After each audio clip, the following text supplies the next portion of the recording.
Welcome to Money Matters with Greg, where we dive into the money conversations shaping your life. From investments to estate planning, insurance to taxes, we cover it all with a fresh perspective. Join Greg and his guests each week to get inspired and take control of your financial future.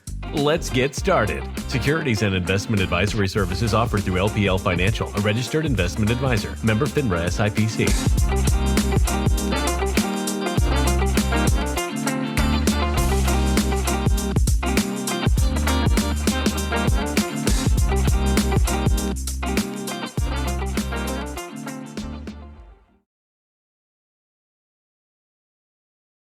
Good afternoon and welcome to Money Matters with Greg. I am Greg Farrell, CEO and owner of Farrell Wealth. It's a wealth management firm here locally in Valparaiso, Indiana, and serving clients nationally in 24 states. And we talk money on this show. We have guests on this show quite often. And you can find this show on podcasting anywhere you pod, as well as 103.1 FM WVLP, where we are broadcasting Thursdays at 1 o'clock and then replayed on Saturdays at 1 o'clock as well. I'm a licensed financial advisor, and we work with clients on a number of things that I try to bring to this audience as much as possible to just help you with your money, invest your money, save some money, and then also bring on some experts that would be helpful in some way to you. We have had mortgage brokers, realtors. Looking forward to a number of different people coming on in here. We've booked coming up here in the next month or so. So very excited to have our 172nd episode today. And today, I wanted to get into year-end stuff. We did a year-end planning conversation just a few weeks ago. Talked about a number of different things you can do before the year-end, tax loss harvesting, making sure that you can pre-fund your mortgage. Certainly get the deduction in this year in 2025, just a number of different things. You can certainly check that out. That is episode 171, and you can get that again anywhere you pod. Money Matters with Greg. We also have a YouTube channel and all socials. You can find us at Farrell Wealth and at Money Matters with Greg. Anyway, let's get to it. I wanted to wish everybody, obviously, a happy Thanksgiving. I hope you were able to spend a ton of time with your family and friends, eat some good food, and laugh a lot. That's really, really important to be able to have humor in your lives. And I certainly hope that everyone had a great time and is looking forward to the holiday coming up here as we go into year end. One of the things that we see, and this just recently happened to a very close friend and client, their family was hit by cyber attack that ended up losing money. Money was stolen from their accounts. They had identity theft. They had to change their accounts. They had to go through just a massive amount of stress. And to the point where they've really, it's become, it's paralyzing. I mean, it's real paralysis for sure. And it really does affect not only the core family, but everyone around it as well. And I saw them go through this and just wasn't anything that for accounts that we have or anything else. It was their bank accounts that they have at a local bank was attacked. So ultimately, everything was restored, but it was just a ton of work and a ton of stress. So I want to talk about cyber attack prevention tips today. I've got 10 for you today, and then I also kind of wanted to go into some of the types of risk that are out there. So one, tips on how you can prevent and prevention on cyber attack, because as we know, we're shopping a lot here. Here going into the holidays, your family's shopping a lot. You know, your kids have social security numbers that can be stolen. Your address, name, any PII and personal information is at risk. And you really need to be aware of all things around you and be aware of your surroundings and some of the things you didn't even know. So hopefully today we're able to kind of bring to you some things that will help you along the way. With that being said, really, here's my David Letterman's top 10. If you remember David Letterman and you're old enough to know that. He had a show where he always did his top 10 that were always really funny. Really wanted to tailor this towards small business owners and individuals to just sort of easily explain some of the things you can do before December 31st to avoid becoming a cybercrime statistic. One of the things you can do Number one would be to freeze your credit. You can freeze your credit on your spouse and your kids too. That takes 10 minutes per even each bureau, Equifax, Experian, TransUnion.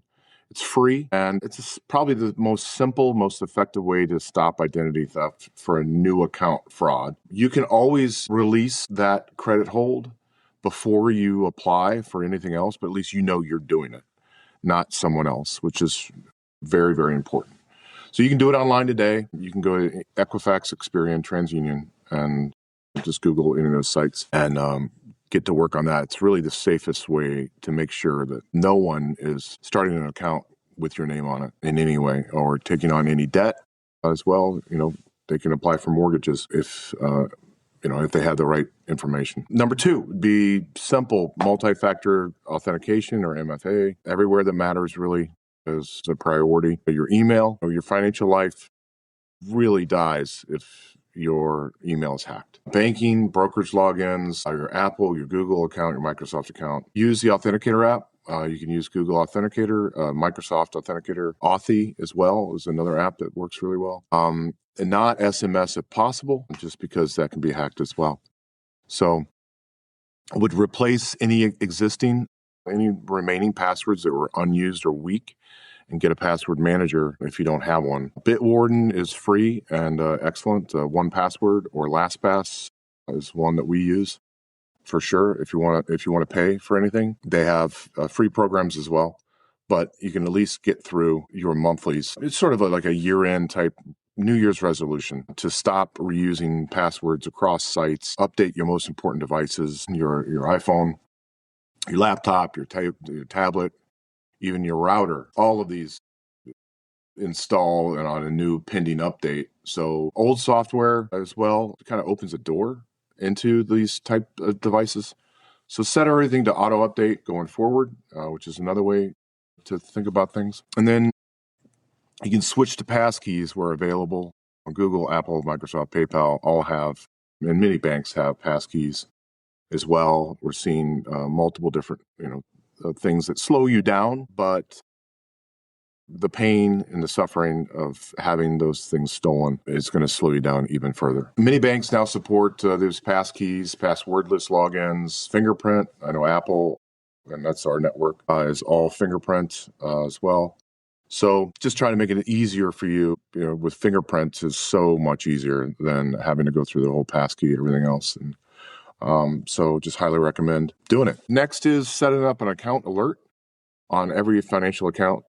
Text or email alert for any withdrawal or transfer over $1. That certainly helps. I know I have clients that put alerts on whether their account balances go below a certain number. For sure, you can easily put an alert on a withdrawal or a transfer of over $1 to be alerted, so you at least know what's going on. So, and then you also get an alert for a new payee added login from a new device. It takes about 2 minutes per account and catches fraud almost instantly. So that's really huge too. I don't know what number I'm on, but I'm going to keep on going here. Again, the show's Money Matters with Greg. I'm Greg Farrell, CEO and owner of Farrell Wealth. It's a wealth management firm here locally in Valparaiso, serving clients nationally. Today, we're talking about cyber attack risk and the things that you can do. We're on WVLP FM 103.1 on Thursdays at 1 o'clock, and then also broadcasting a replay on Saturdays at 1 o'clock. And you can also get us anywhere you pod. Hope you're listening. Like the podcast if you can, follow us along, and hopefully we can save you some money moving along here. Next thing, as far as cyber attack risk that I highly recommend is to shred or lock up old tax returns, financial docs. The IRS requires you hold on to your tax returns for 7 years. You can scan those and then shred them. You can scan them, put them inside of your cloud or inside of your virtual vault if you have it. Identity thieves still dig through trash and stolen mail. So buy a $30 crosscut shredder and move old files to a locked cabinet. It's really the best way to do it. Next thing is to check your credit card for free trial. Auto renewals. These are all you want to go through the last 6 months of statements. Checking this credit card, it alerts you if anyone else is going to apply for a credit card for these auto renewals. So make sure that you at least check, and then you go through the last 6 months of statements to make sure that you haven't been hit with any sort of auto renewal. For any sort of one thing's for subscriptions, we see tons of people paying a number of things that they didn't even know they were paying. So that's really helpful. Next, you want to go through and you want to cancel and get refunds for anything you forgot about. Adobe, newspapers, gym apps. With these subscriptions, scammers love hiding $19 and $99 charges anywhere. And you want to make sure that you are not getting hit for these things. So that's why we recommend 6 months of statements. Go back and just see what is this charge? I don't even know. Usually, there's on the charge there's a 1-800 number. You can Google that number, find out if it's real. You can call the number if you really want to. But it's very rampant for these $19, $9, $99 charges that you don't even. It really doesn't affect your life and you don't pay attention to. So highly recommend you just double check. It doesn't take long just to kind of go through your personal statement and just see if anything's being hit. You can remove your personal info from data brokerage sites. If you go to Delete Me or Privacy Duck or just Google remove me from search sites, that certainly helps. At a minimum, hit the big ones. So Spokio, Been Verified, Intellius is another that really helps. Takes an afternoon but really, takes a little time, but really cuts down on the phishing that looks legit. Phishing is a type of, we're going to get into that in a second, exactly what that is, but it is what it is. It's PHISHING, not fishing like I love to do with fly fishing. It's fishing for information and making sure that they ultimately keep on getting more information and ultimately can apply for things with that information, unbeknownst to you. And then what happens if we get hacked is the next talk with the family, as I recommend, is having a plan. We always talk on this show about making a plan and working the plan and a financial plan, but what about as a family, what do we do? So decide, over the holidays, when you're talking about this stuff, maybe bring up the fact that, hey, what happens if we as a family get hacked? And 3 kids, they can easily get hacked. You could have a 5-year-old have their identity stolen. So, who calls the bank first? Where's the credit freeze info saved? These sorts of things are really, really important.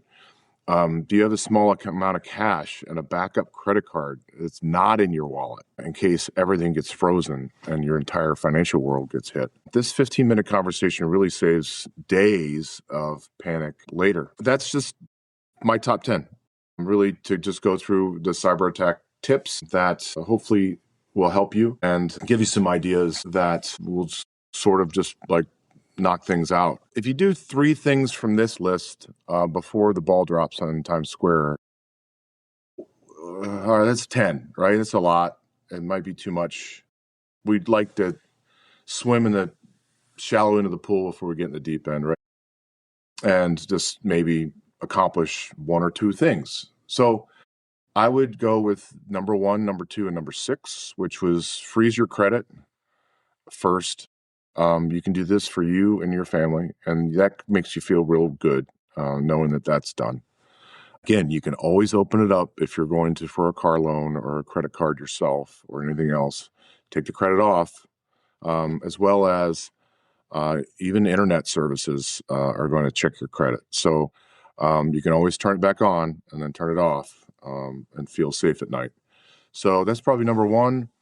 Next would be turning on the multi-factor authorizations. That's number 2. Turning on with your email and banking for sure. And then, of course, you set up transaction alerts with your bank as well. And that's number 6. So if you set up the transaction alerts, that medley or that trio of 3 different things to do really set up, that's probably close to 95% of most financial nightmares that you hear about every week. Feel free to you can brand it Greg's year-end cyber lockdown checklist or your other very own. You're welcome. Hopefully it helps with some ideas here that can help you avoid any sort of cyber attack during these holidays and the holiday shopping season. The show's Money Matters with Greg. I'm Greg Farrell, CEO and president of FINRA Wealth. It's a wealth management firm, independent wealth management firm, working with clients all over the nation. If you have any questions or need anything from us, and also I have some topics, I'm Greg at farrellwealth.com.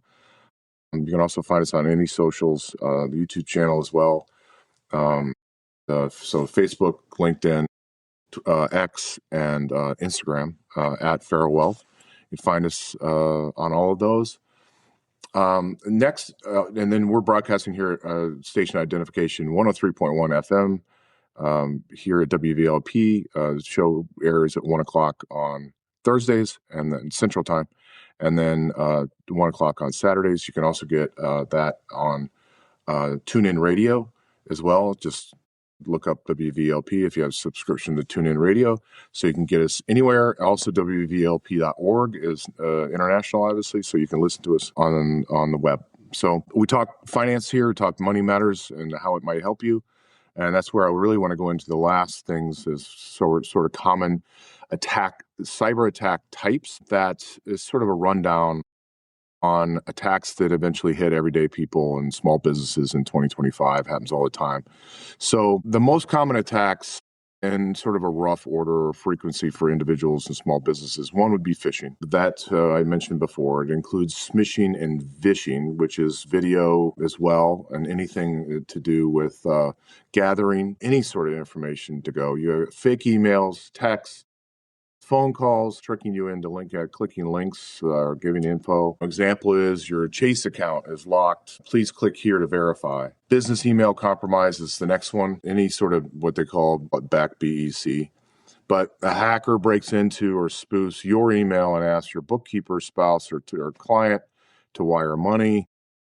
Average loss for small businesses is $100,000 or even higher. So really want to make sure you're careful for that, and also let your bookkeeper know or your accountant know that you want to verify any transfers before and need authorization verbally, and then make sure that is actually a real person and not AI. That is really important. So that's probably one of the top two. And then you do credential stuffing is another one. It's called password reuse attacks. Basically, crooks tape usernames and passwords leaked from some random site years ago, and they try them on your bank and PayPal and everywhere else. And this is why multi-factor authorization is so important. Unique passwords are just non-negotiable anymore. You have to do it.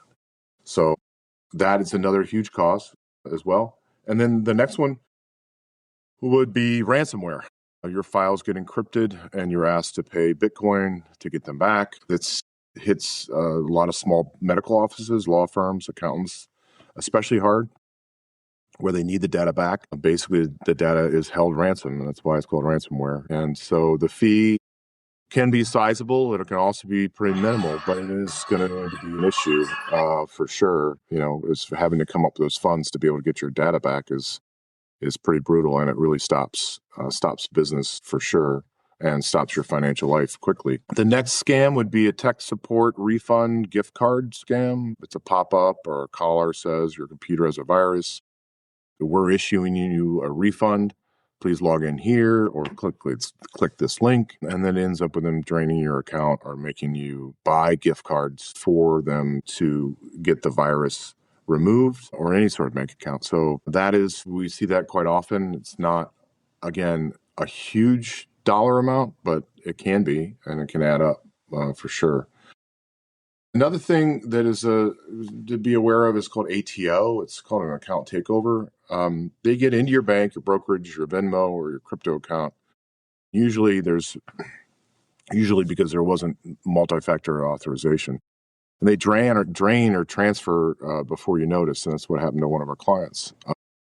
They noticed pretty quickly, but it was already gone. It is a huge thing, and ATO is an account takeover. Next would be just simple malware. You have Trojans, keyloggers, info stealers. You download a fake invoice PDF or cracked software, and it quietly steals passwords and banking cookies that are on your computer. So be aware of any malware and make sure you're running your antivirus software and malware software on a regular basis.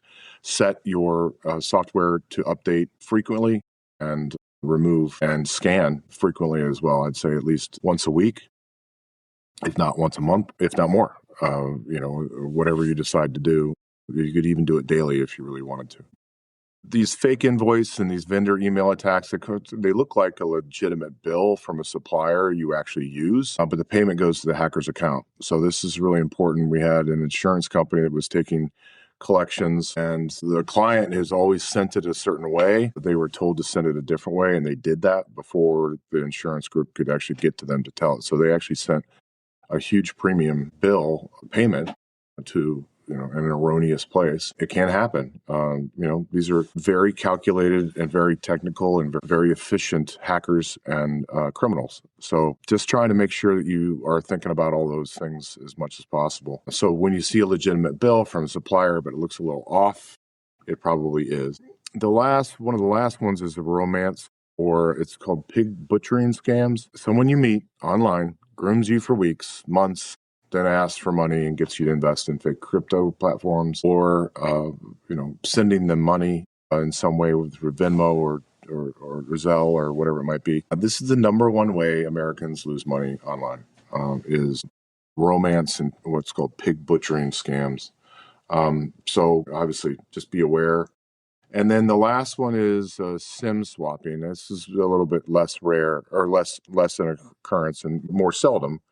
I guess the best way to put it is a hacker convinces your cell carrier to port your phone number to their SIM, and then it ultimately moves over. So this instantly bypasses all SM and based multi-factor authentication and takes over every account tied to your phone number.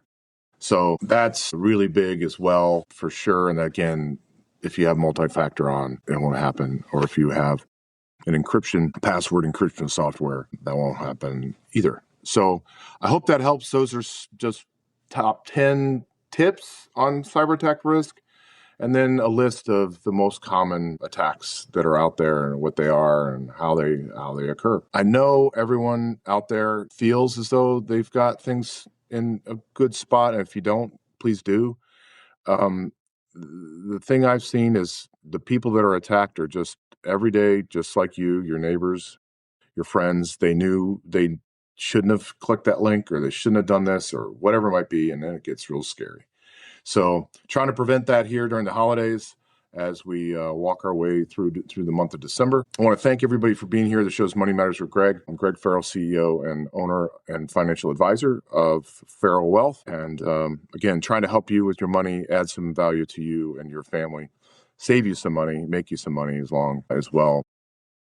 With some of the topics we had, this is 172nd episode, which I can't believe. And we are very excited this week. I want to just give a quick plug as I wear my IU vest. Again, going into the Big Ten Championship undefeated. Here we go. Going to play Ohio State on December 6th. So hopefully we'll see a victory down in Indianapolis this Saturday. And the next episode I make, we'll have a victory. Thoughts and prayers for that, for sure. Again, 103.1 FM, WVLP, broadcasting here at 1 o'clock on Thursdays, and then again on Saturdays. You can also catch us anywhere where you pod as well, YouTube channel, social media, you name it. And email me, greg@farrellwealth.com, with any questions or any topics you want to talk about. I want to thank you for the time. Thanks for being here. Have a wonderful holiday if I don't catch you on the next episode. And be well. Catch you. See you. Bye. Thanks for tuning in to Money Matters with Greg. We hope you gained some valuable insights today. Remember, your financial journey is personal, but you don't have to go it alone. If you enjoyed the show, be sure to subscribe and share. Until next time, here's to making your money work for you. Securities and investment advisory services offered through LPL Financial, a registered investment advisor. Member FINRA SIPC.